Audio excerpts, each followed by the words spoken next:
Hey guys, what's going on? We are here on another edition of Powerhouse Podcast, New York Quickly's #1 podcast, and we are still here at the Lit Lounge with my beautiful friend Kane, and we're talking about our newest sponsor and partnership with Record, and with that comes one of my longtime party friends, partying so hard that we don't remember where we met each other. And we'll never know the story. We'll never know the story. No. You call it old age kids, but I think it was a great time. Epic for sure. Pew, pew, pew. Absolutely. Right? And now Remington sings, you're a singer, you're a fighter, and you do cardio with people's moms. How you doing today?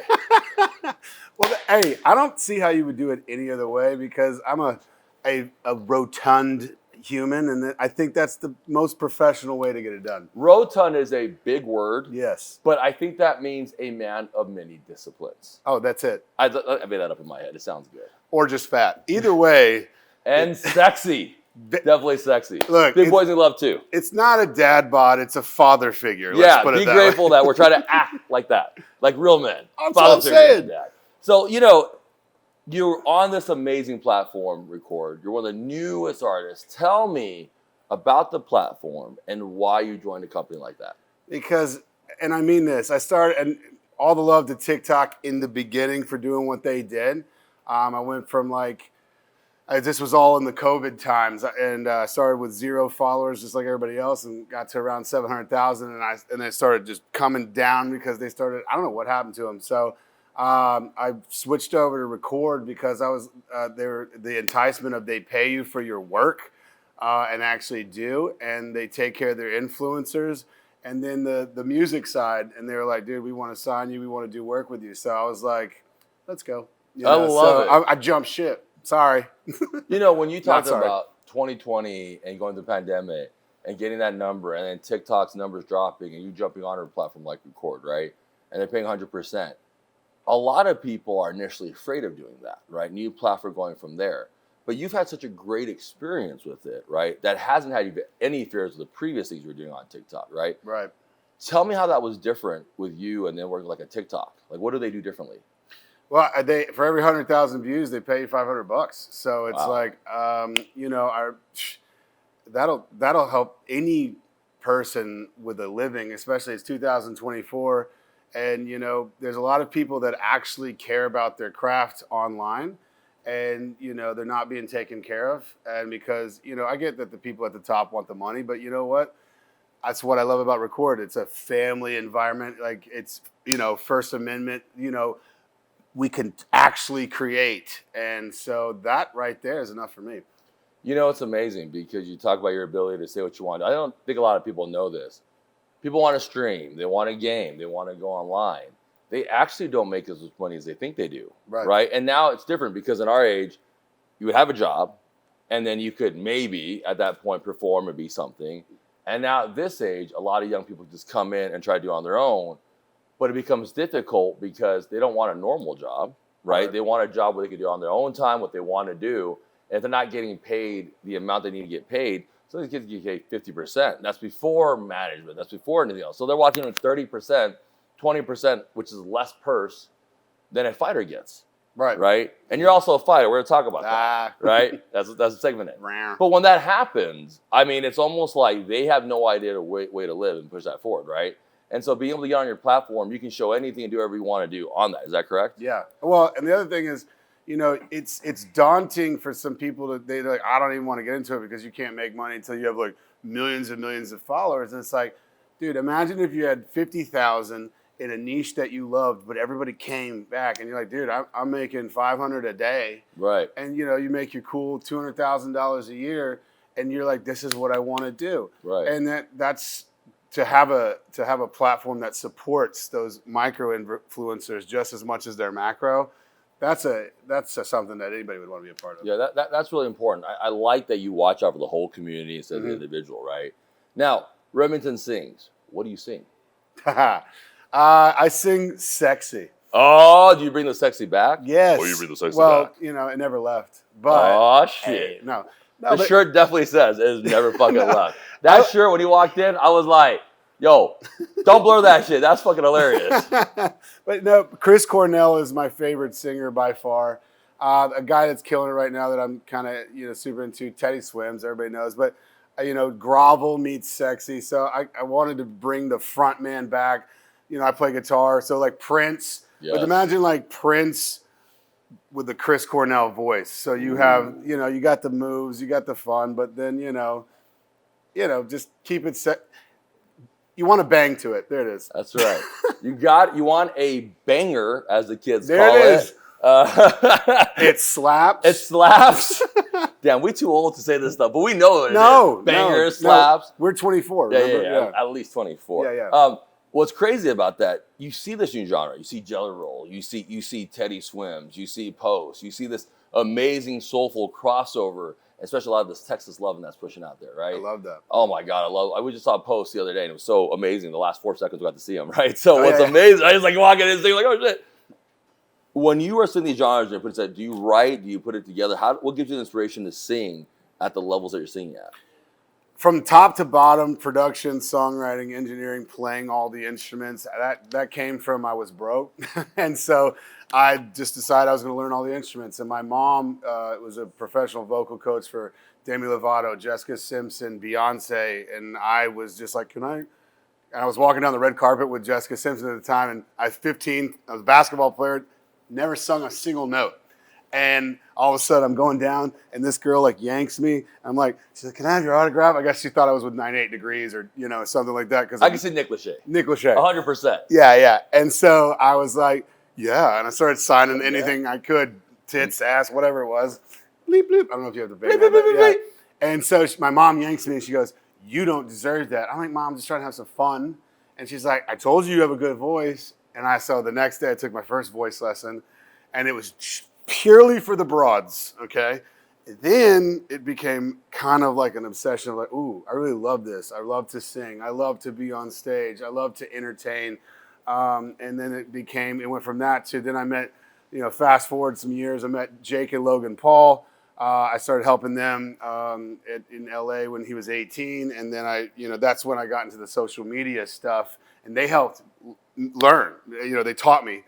And then I got Jake on Disney, and then I went home to kind of have try to have a family like regular people, and it didn't work out. So they told me I might want to do something else, go back to entertainment, and I've been here ever since. So that's a pretty crazy journey.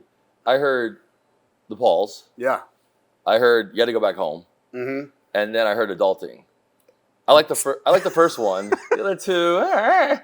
Let's talk about the first one and the other two. Tell me what you did with them. How did you get them into Disney? Tell me what you're doing with them on social side. Jake Paul, I was with his girlfriend. She was my client I was her producer.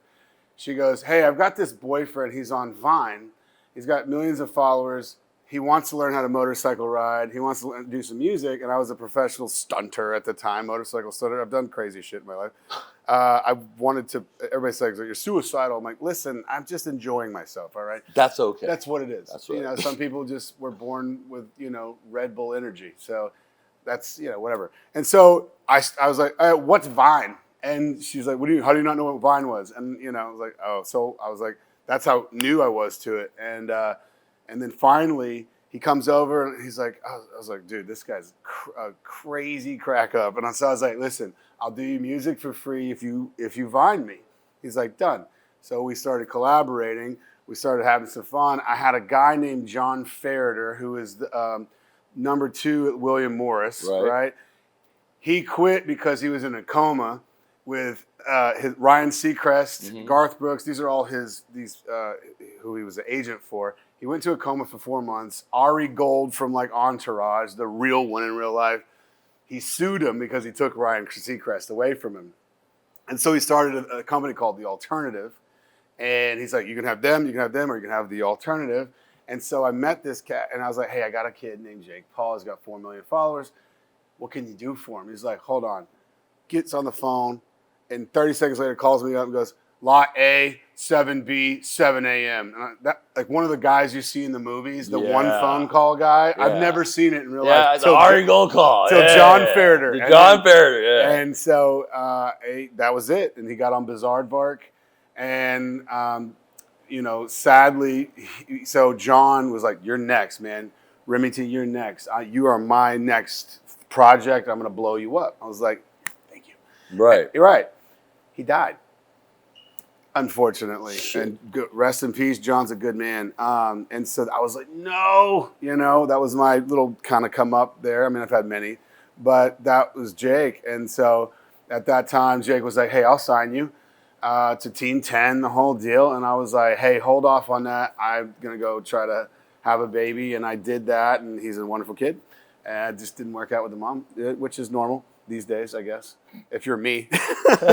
Sorry. But yeah, and then we kept in touch, and then ever since then I was like, dude, I want to get back on the track and get it going again, and I decided to just hit it hard and get my recordings back out there and help as many people along the way. That was the big one, is because I had helped people and people have helped me.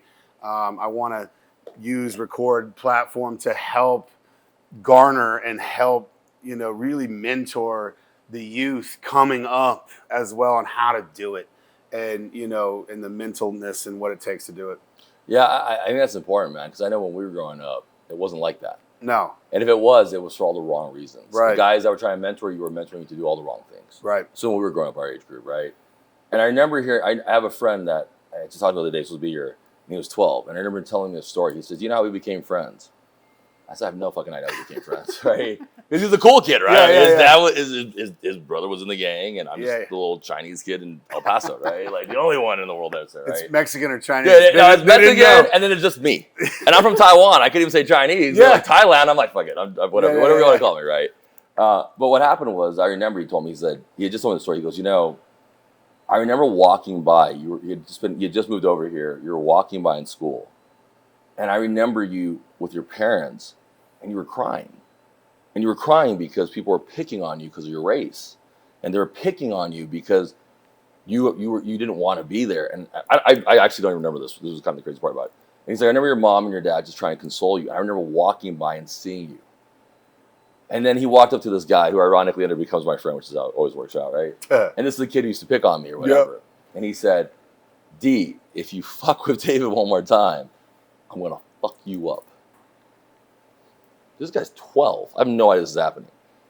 He messes with me. There's a school fight that happens. I know about this fight, but I have no idea the fight is because of me. Oh, wow. This random kid who then became my best friend, who took me in, who showed me love, because the thing that stopped me was my race. Mm-hmm. And it wasn't me as a human being. It was just my fucking race was off of these guys. Yeah. You know what I mean? And when he tells me this story last week, I remember being so overwhelmed with emotion, right? I mean, like a real emotion as a man, and realizing that we had so many little angels protecting us. And I can see now clearly in your head and things that you're trying to do, that you want to be that same angel because no one was there for us. Right? It's the pendulum swings over here, man. That is, man. It has to be. I want to compensate, You have to, because in this world, with everything that we've done, and the amount that we've survived, and the almost points in our lives, the almost getting it, the almost there, the almost times, for you to survive and for you to do the things you have to do, there has to be a greater influence and power in this world, or else there's no way you can do it. Absolutely. Right? And having that consistent faith. And I love seeing that. I think that's super dope that you're doing that, man. I think it's super great. I think same to you. I appreciate it. No, thank you. I mean, I'll tell you what I'll do with you, man. I will challenge Jake and Logan Paul to a WWE wrestling match with my man here right now. Let's go. But I'll be the man. It's on. We'll go wrestle. We'll flip up in the air and do crazy stuff like that. Let's go. On like Donkey Kong. Yes. Ooh, what's your title? It's funny because guys who are, I say this, big and are protectors came from a place of small sadness, right? Places of darkness, places of fear, places of being scared, places of never feeling like the big person. And not wanting to be put in the corner every day. And never want to be put in the corner every day. And the beauty that you and I and many of the people we've been talking to was we came out from a different viewpoint, not being what the world wanted us to be. You know what I mean? Yeah. So I think that's great that you are doing that and that you believe in that and that you're coming back and you're going to be killing it with Kane and Record, because how else could you not believe in faith in that moment that you're doing this? And then when I ran into you, I was like, I know you. Like, I know you too. And I was like, where? And I was trying to figure it out. That's what's crazy. It is, because that is, at this point in my life, I can almost guarantee, I know, and I think you and everyone else probably knows is, what authenticity really is, what that means to the world, and what the other horseshit is. It's swung back around. It used to be fake it till you make it. Crazy, right? It used to be that thing. You gotta look the part, and that's what. But people are wisening up to like, is it really like that? And it's hard. You got to be a certain size, and you got to do all the things. But you know, it's now that authenticity is politics. They're like, dude, we see it for what it is now. That's why things are happening the way they're happening. So now for us to come out and be like, yo. With record, like, dude, that app is just authentic. I'm not saying that people won't be unauthentic on it because you can't obviously keep that from happening, First Amendment. But the people behind the platform and knowing their mentality of like, dude, we're trying to change the world seriously, right. from an output of like the bigger record gets, just like Elon Musk. Hey, I'm buying Twitter just because I like the First Amendment. I'll take that, I'll take that shot. And it's like the same thing with record. It's like, what? Hey, let me give a platform to true artists, and I'm all about that. I love that you're doing that. What is your all-time favorite song, and what are you listening to right now on your phone? And if it's Baby Shark, it's okay. You can tell us that. Baby Shark, do. My favorite song is, I don't know. Wow. I'm listening right now to Marcus King. Marcus King? Marcus King. Okay, so it's like if Ray LaMontagne had a baby with Teddy Swims, like, and he can actually, he can outplay Stevie Ray Vaughan, probably. I don't know. I'm just getting into him, but he's actually been opening for Chris Stapleton. Mm-hmm.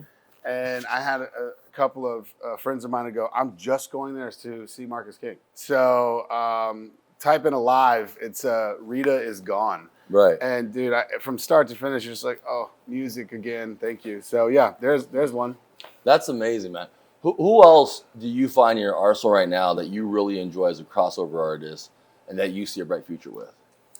I'm a big 2 Feet fan. I don't know if because it has the blues guitar, but with like the hip hop kind of beats and whatever. So then I wanted to take from that and then put kind of my 90s grovelly voice on top of that kind of vision, hence the sexy, because it makes you just want to, so then that, but then also The Weeknd. I'm a big Weeknd fan, so I try to take that 80s crossover, right, but then bring in that 90s, and then obviously the today's sound of, and then maybe a little the 80s hair metal too, but keeping it pop, and then so I've actually got a song coming out. It's called Dangerous, but it's actually a collab with a guy named Taki Dangerfield. Funny, awesome name, Taki Dangerfield.